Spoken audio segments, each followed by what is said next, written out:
Morning students, जैसे कल हमने अपने चैप्टर 3 में समय नियोजन जो हमारा पार्ट था उसके वर्ड मीनिंग और शॉर्ट क्वेश्चन आंसर किए थे। तो बच्चों आज टर्न है हमारे लॉन्ग क्वेश्चंस यानी दीर्घ उत्तरीय प्रश्न करने का। शुरू करते हैं हम। हमारा जो पहला प्रश्न है दीर्घ उत्तरीय में वो है आशय स्पष्ट कीजिए। उसी के 3 पार्ट हैं जो हम करेंगे। पहला क्वेश्चन, समय का बजट बनाना जिसने सीख लिया उसने जीने की कला सीख ली। हमें इस पंक्ति का आशय स्पष्ट करना है। तो समय का बजट यानी कि समय का नियोजन करना जिसने सीख लिया उसने जीवन को जीने की कला सीख ली। जीवन में समय का बहुत महत्व है। जो समय की कद्र करते हैं समय उनकी कद्र करता है और ऐसे लोग ही जीवन में सफलता प्राप्त करते हैं। बीता समय कभी वापस नहीं आता। कब कहाँ कौन सा काम करना है इसका सही फैसला ही समय नियोजन या समय का बजट बनाना कहलाता है। जो इसके अनुरूप कार्य करता है वह अपने जीवन के लक्ष्य को प्राप्त कर सफल हो जाता है। यह है हमारी इस पंक्ति का आशय। अब हम समझते हैं कि क्या महत्व है। समय बहुत ज़रूरी चीज़ है जिसकी हमें कद्र करनी चाहिए। यदि हम समय का कद्र नहीं करते तो शायद हम अपने जीवन में सफल भी नहीं हो पाते। हमें कब किस जगह कौन सा कार्य करना है इसका सही फैसला लेना ही हमारा क्या कहलाता है, समय का नियोजन। इसके अनुरूप यदि हम कार्य करते हैं तो हमारे जीवन को जो लक्ष्य होता है हम उसे निश्चय ही प्राप्त कर लेते हैं। तो इसी क्रम में हमारा जो दूसरा है आशय स्पष्ट करने के लिए प्रश्न, समय धन के समान है। प्रश्न है हमारा समय धन के समान है। हमें इस पंक्ति का आशय स्पष्ट करना है।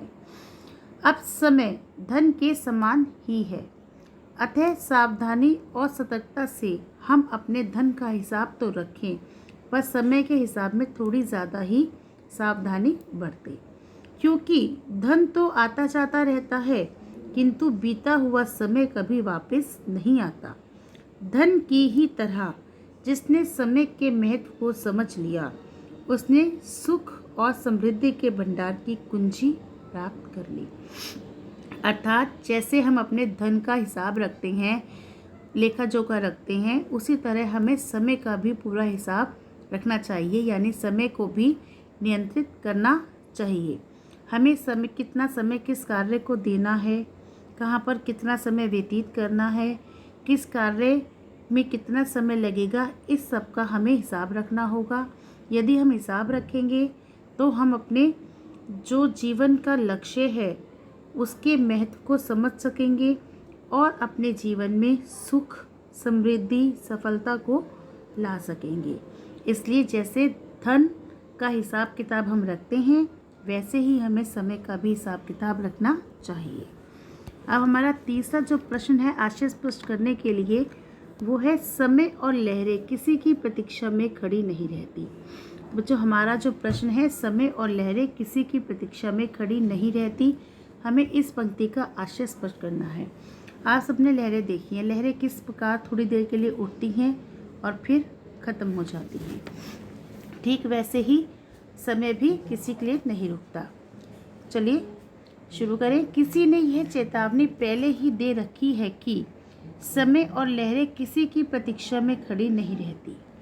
इसलिए यह आवश्यक है कि हम अपने सुख समृद्धि के लिए अपना समय विभाजन जितना जल्दी सीख ले उतना ही अच्छा होगा। जिस प्रकार लहरें उठती हैं और क्षण में ही नष्ट हो जाती हैं, उसी प्रकार समय भी बीतता रहता है, वह किसी का इंतज़ार नहीं करता। जैसे लहरें उठती हैं और फिर अपने आप ही क्षण भर में ही नष्ट हो जाती हैं, उसी प्रकार समय भी किसी की प्रतीक्षा में नहीं खड़ा रहता, आता है और चला जाता है। हम सोचते ही रह जाते कि हमें इस समय यह कार्य करना था, परंतु अपने आलस्य में पड़कर समय का सही सदुपयोग ना कर हम उस कार्य को नहीं करते और समय आया और चला गया और हम रह गए वहीं की वहीं, हमारा कोई कार्य नहीं हुआ। इसलिए कहा गया है समय और लहरें किसी की भी प्रतीक्षा में खड़ी नहीं रहती। हमें अपने समय का जो सदुपयोग है बहुत ही सावधानी से करना चाहिए, उसे व्यर्थ नहीं गंवाना चाहिए। तो बच्चों ये हुए हमारे दीर्घ प्रश्न भी, और हम अपनी नेक्स्ट क्लास में शुरू करेंगे अपना नेक्स्ट चैप्टर।